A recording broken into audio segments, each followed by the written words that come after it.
Have you ever had a near-death experience? Have you ever had a near-death experience? Have you ever had a near-death experience coming soon to a theater near you?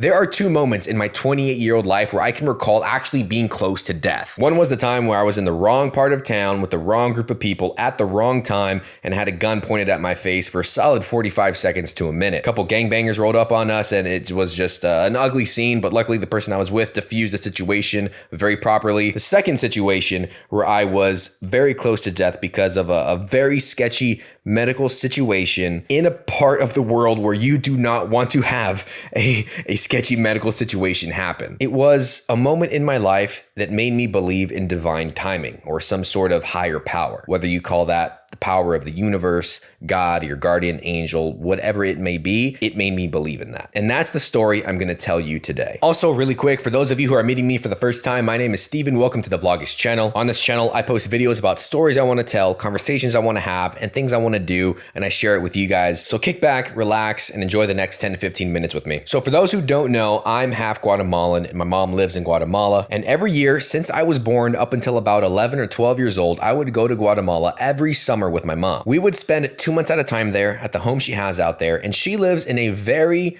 rural area. Rural, R-U-R-A-L, rural. Most of the town is dirt roads, local vendors only, very, very small. Everyone walks around practically barefoot. It's country living, it's village living. And remember, this was over 10 years ago. I was 10 during this trip, okay? And those details I'm giving you are very important to the story, okay? We're in a small village town, far away from major cities. That's going to play a key part in this in a second. We're maybe a month into our trip at this point. I'm having a blast. Then one day I start getting some stomach pains. You know, I'm going to the bathroom a lot. I'm shitting, diarrhea and all that. Then I'd feel better for a little bit, but then it'd come back and then, oh fuck, pain came back again. And then, you know, it was back and forth for maybe a couple of days. We started to rule in the common things that would cause that. Maybe I drank some bad water, although we're very careful out there. You never know, from a restaurant or whatever in one of the soups or something. Maybe ate something bad or too much junk food. I was a little fatty back then. I was a little tubby boy. So we just kind of wrote it out for a little bit. But one particular morning, I get this feeling in my stomach, the sharpest pain I've ever felt. I remember describing the feeling to my mom as if it was a knife from the inside trying to poke out of my stomach. It hurt like hell. And my mom's kind of like wondering what to do. And so my aunt's staying with us during this trip, and she pops out and she tells my mom, yo, you got to take Steven to the hospital. That seems like the obvious choice, but my mom was hesitant to do so because the hospital in this small village, like, it's run by monkeys practically. I'm just kidding. That was not a racial thing to my people. I'm saying, like, it's a sketchy hospital. People die there all the time. And I know people die in hospitals all the time, but I'm talking when they could have been saved with proper care. You know what I mean? It was bad hospital, not good. My mom looked at my aunt. She said, no, I'm not going to take him there. They don't know what they're doing. They're more harm than good, than whatever. Right. So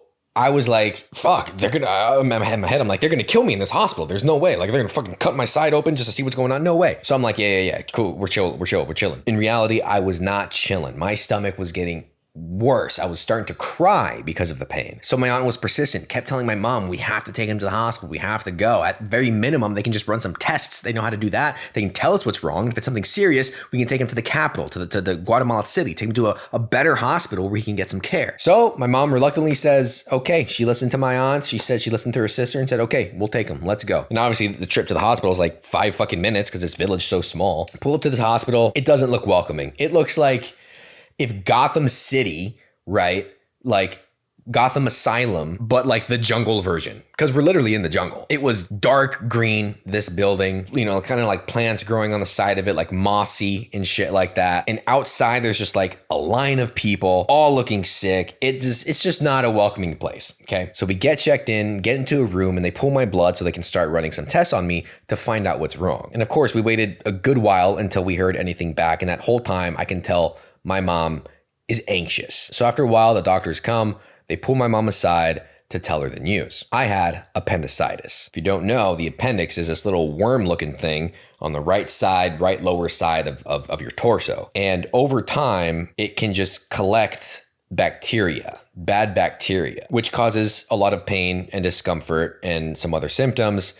And if gone untreated for too long, the appendix will burst, releasing all of the bad bacteria, which can lead to death, because all the bad bacteria can essentially poison your blood. The lining of your abdomen can become infected. It can damage your organs. Literally, it is just sort of a body shutdown after that. And what the doctors essentially told her is that within 4 to 5 hours, my appendix was going to burst. Now, if your appendix bursted today in 2023, you'd probably be okay. That wouldn't necessarily mean you're gonna die in a day or two right away, because they can blast you with antibiotics. There are certain surgeries they can do that can help with that. But my point is, you got to keep in mind, this was nearly 2 decades ago in what feels like a fucking third world country. I'm in this small jungle town with a shitty hospital, and they're telling her that they have to perform surgery right now on me, or my appendix will burst in the next few hours, which will lead to my death. Now, I'm not being told this. Obviously, my mom's a good mom. She's not going to sit there and freak out, but she's freaking out. So she's calling my dad back here in the States, like,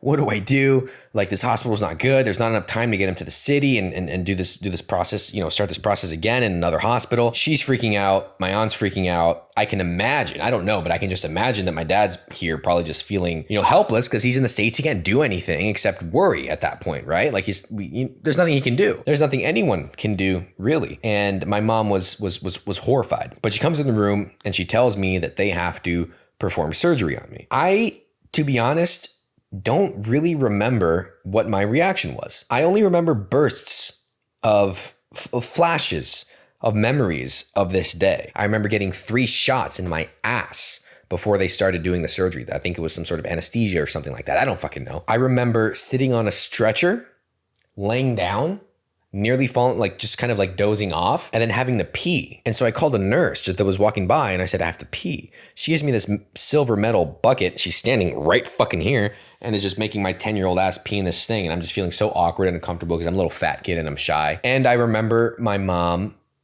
crying and sort of freaking out over the situation. And remember what I said in the beginning, that this story is what made me believe in divine timing and that everything happens for a reason and some sort of higher power. I'm not going to tell you what I call it, but we all have our own terms for it. Universe, God, love, guardian angel, whatever the fuck. Because as I was literally getting prepped for surgery, everything came to a halt. Everything stopped. The nurses left the room, and then I see a group of people approach my mom and the doctor, and they all start talking. And I can see and sense my mom's anxiety sort of vanish. And this is the moment where my mom was actually telling me to my face now all the parts of the story that were worrying her. She was hiding it from me to keep me calm, but now that apparently it looked like she had some solution to the problem, now she was telling me.